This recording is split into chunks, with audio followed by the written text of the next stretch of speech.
Yes, nongeye kubasuhuza mwebwe tubana umunsi ku munsi kandi namwe muhageze bwa mbere mukore subscribe tujye tubana umunsi ku munsi kandi mboneraho no gushimira abayikanze rwose ndabashimiye mbikuye ku mutima. Imana ibaha umugisha utagabanyije. Ministre Kayikwamba yaheje Joseph Kabila, yamuheje kabisa, yamwimye agaciro.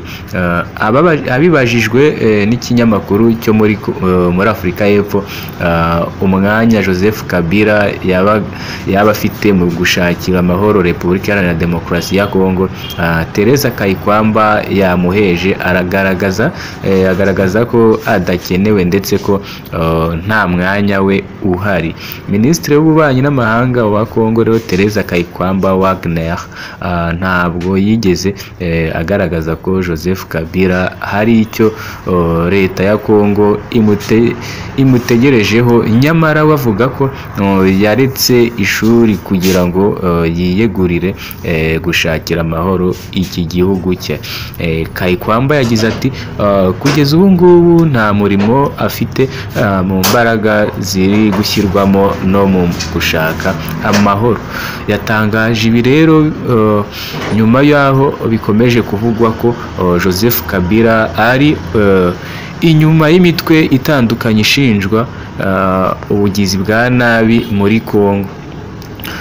Muri Gashyantare nibwo Joseph Kabila Kabange yatangaje uruhare rwe mu gushakira amahoro Repubulika Iharanira Demokarasi ya Kongo, ndetse anasubika amasomo kugira ngo akore uwo murimo neza nta kindi arimo kubifatanya.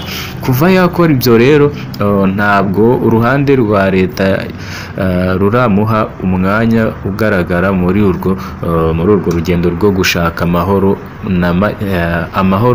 na cyane ko yagiye yumvikana kenshi anenga ubutegetsi bwa Felix Tshisekedi. Bamwe rero mu bayobozi b'amashyaka akorera muri Repubulika Iharanira Demokarasi ya Kongo basanga Joseph Kabila Kabange ataba umwe mu bashakira amahoro Kongo, mu gihe byaba bivugwa ko ari umwe mu bayahuza cyangwa se mu bahuza icyo gihugu.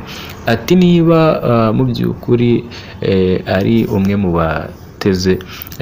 bateza umutekano muke, ntabwo byaba ari igitekerezo cyiza kumushyira mu gice cyo mu gushaka amahoro.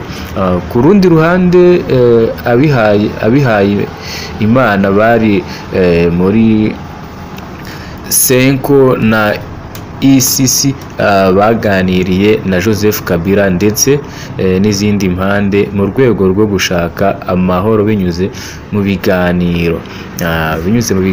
Rero murumva ko Kabila akomeje kumwima umwanya cyangwa se kumwima nawe ijambo ngo agire icyo akora, ariko turabizi ko wenda ashobora kujya akagira icyo abikoraho. Yari Claude nk'ibisanzwe, kanda subscribe tujye tubana umunsi ku munsi. Wowe wayikanze rero ndagushimiye, nawe utarayikanda bikore vuba dukomeze. Ndabakunda cyane, bye bye.